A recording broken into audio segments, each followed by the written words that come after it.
Selamat siang, Om Swastiastu, Namo Buddhaya, Salam Kebajikan. Assalamualaikum warahmatullahi wabarakatuh. Di sini saya akan menjelaskan mengenai CIA Triad yang telah saya pelajari sebelumnya. Ya, langsung saja. CIA Triad atau singkatan dari Confidentiality, Integrity, dan Availability, atau dalam bahasa Indonesia yaitu kerahasiaan, integritas, dan ketersediaan. Oke, yang pertama ada confidentiality. Nah, dalam bahasa Indonesia berarti kerahasiaan. Kerahasiaan tersebut dapat berupa pembatasan akses dari luar ke informasi personal maupun data-data personal yang kita miliki dalam suatu sistem teknologi. Nah, mungkin ada beberapa tantangan, dan untuk mencegahnya agar kerahasiaan atau privasi kita tidak tersebar luas, diharapkan jangan memberitahu kata sandi kita ke orang lain dengan cuma-cuma, atau jangan mengakses situs-situs yang ilegal dan lalu login menggunakan akun beserta kata sandi yang kita miliki.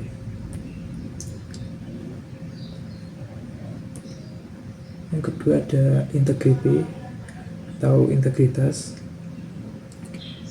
Ini merupakan data yang autentik mengenai diri kita, data yang akurat dan dapat diandalkan. Biasanya pelanggaran data tersebut berupa pengubahan deskripsi, foto, nama, atau data-data penting lainnya seperti tanggal lahir, alamat yang kita miliki, dengan cara pelanggar itu masuk ke dalam akun kita. Ini juga berkaitan dengan poin sebelumnya, yaitu kerahasiaan, dimana jika kita menyebarluaskan kata sandi maupun akun kita gitu, lalu pelanggar akan dapat dengan mudah masuk dan mengubah keautentikan data yang kita miliki. Dan untuk mencegahnya, kita dapat menggunakan hashing, enkripsi, sertifikat digital, maupun juga tanda tangan digital untuk melindungi akun atau website digital kita.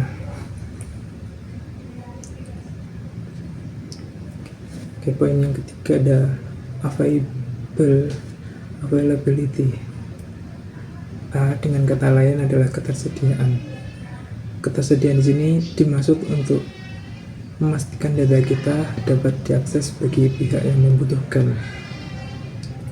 Ketersediaan juga meliputi bagaimana cara kita untuk mengolah data agar informasi dapat ditampilkan dengan baik, dan dalam tantangannya dapat kita cegah dengan membatasi akses kepada orang tertentu atau hanya kepada orang-orang yang berkepentingan. Oke. Contoh yang pertama mengenai confidentiality atau kerahasiaan. Biasanya kita terapkan itu untuk selalu menjaga password bank kita. Kan dalam pengambilan uang adalah seperti satu ruangan gitu, pasti ada penutup tangan untuk memasukkan kata sandi akun kita. Nah, mungkin itu salah satu contohnya. Juga ketika kita membayar dengan QRIS, kita memasukkan kata sandi untuk melanjutkan transaksi tersebut. Terus contoh kedua mengenai integrity atau integritas. Biasanya kita login atau misal ke komputer di mana ya, di kampus atau di sekolah gitu, menggunakan perangkat lain kan, biasanya kita login tersebut dengan kode autentik yang telah kita buat.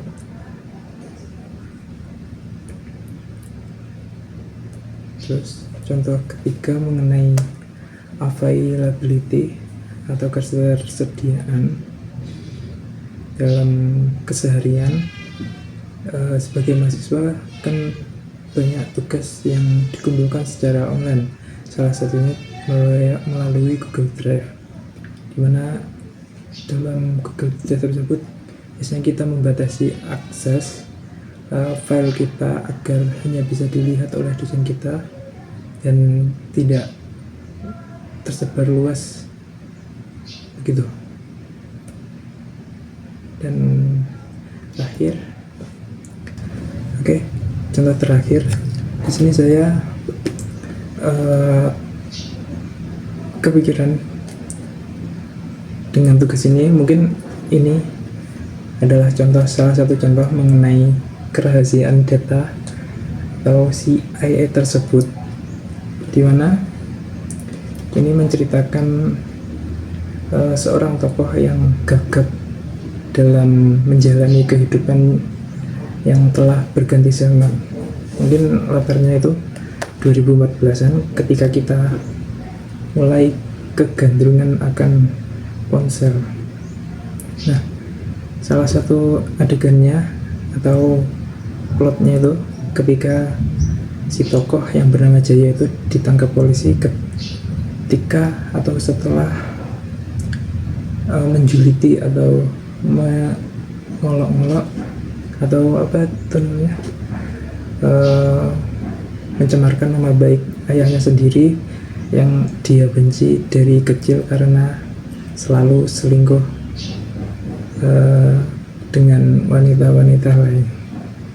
Nah, si Jaya itu tidak berpikir bahwa